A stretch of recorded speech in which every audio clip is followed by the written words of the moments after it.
Avogadro's law. Gas laws में एक और लॉ है एवोगाड्रोस लॉ। एवोगाड्रोस लॉ जो है volume and number of moles, मतलब क्वांटिटी ऑफ द गैस, इसका रिलेशनशिप बताता है।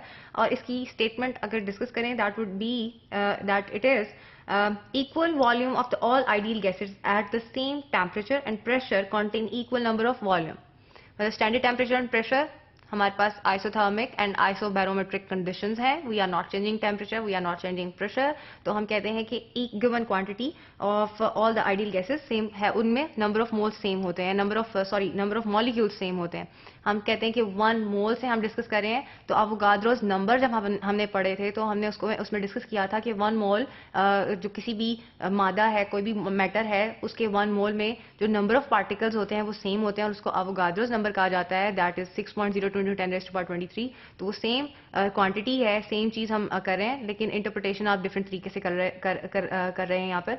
मोलर वॉल्यूम का हमने एक टॉपिक पढ़ा था, उसमें हमने कहा था कि एक fix quantity standard temperature and pressure पे आइडियल गैसेस की एक सेम वॉल्यूम ऑक्यूपाई करती है, और उसको हमने उस वॉल्यूम को, स्टैंडर्ड वॉल्यूम को हमने मोलर वॉल्यूम कह दिया था, और उसकी वैल्यू थी 22.414 dm³। और इसी तरीके से एवोगाड्रोस लॉ, अगर हम कहें कि हमारे पास एक फिक्स्ड वॉल्यूम है स्टैंडर्ड टेम्परेचर एंड प्रेशर पर एक गैस का, तो उसमें नंबर ऑफ मॉलिक्यूल्स जो होंगे वो सेम होंगे। मतलब एक ही बात है, उसकी इंटरप्रिटेशन डिफरेंट। एक गिवन वॉल्यूम, सेट वॉल्यूम में एसटीपी पर नंबर ऑफ मॉलिक्यूल्स गैस के जो होंगे ना वो सेम होंगे, और वो कितने होंगे? Avogadro's number. और अगर इसको मैथमेटिकली मैं डिस्क्राइब करूं, V is directly proportional to N if P and T are kept constant. V over N is equal to K is a constant quantity जो कि दी हुई गैस के लिए एक उसकी वैल्यू सेम रहेगी।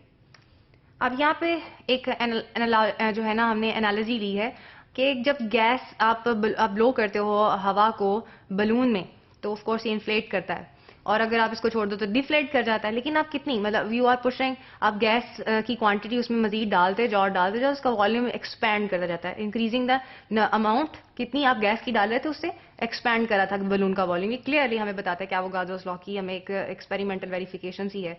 और अगर आप उसमें मजीद अगर बियॉन्ड एक लिमिट के डालो तो वो of course that will burst out, वो बस्ट कर जाएगा, फट जाएगा। लेकिन ये यहाँ पे साबित हो गया कि increasing the amount of the gas, volume जो है ना उसका गैस का इंक्रीज कर जाता है, और वाइस वर्सा, मतलब डिक्रीज करने से डिक्रीज कर जाएगा। यहाँ पे हमारे पास एक सिस्टम है, दो it's not a clear one, लेकिन मैं आपको बता दूं कि जो हमारे पास फर्स्ट बलून है उसमें आई से कि उसमें हाइड्रोजन गैस है, सेकंड में ऑक्सीजन है, थर्ड में कार्बन डाइऑक्साइड। ये मॉलिक्यूल्स की अगर आप शेप देखें उससे भी आपको थोड़ा बहुत अंदाजा हो जाएगा। हाइड्रोजन और ऑक्सीजन ये जो है ना वो डायटोमिक गैसेज हैं, और कार्बन डाइऑक्साइड में कार्बन और दो साइड पे ऑक्सीजन और दरमियान में कार्बन। अब देखिए हमने फिक्स क्वांटिटी ली हुई है, हमसे उसमें फॉर एग्जाम्पल हम 1 मोल से डील कर रहे हैं, तो इसका मोलर वॉल्यूम 22.414 dm³ ऑक्यूपाई कर रहा है, और ये मोलर क्वांटिटी में नंबर ऑफ मॉलिक्यूल्स होंगे एवोगाड्रोस नंबर विच इज 6.02 × 10⁻23। ये होगा quantity. For example I am dealing with 1 dm³। अगर मैं 1 dm³ लेना चाहती हूँ तो सिंपली आप यूनिट मेथड लगाएं।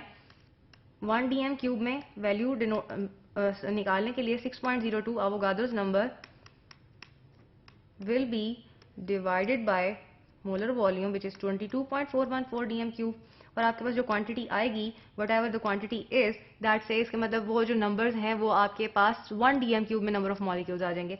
और नो मैटर आप कार्बन डाइऑक्साइड की बात करें, ऑक्सीजन की बात करें, या फिर जो है हाइड्रोजन की बात करें, उसके 1 dm³ में नंबर ऑफ मॉलिक्यूल्स सेम रहेंगे, क्योंकि ये हम एवोगाड्रोस लॉ डिस्कस करें, और एवोगाड्रोस लॉ की क्लियर स्टेटमेंट है कि नो मैटर कौन सी गैस है उसके फिक्स वॉल्यूम में उसके नंबर ऑफ मॉलिक्यूल्स सेम रहेंगे।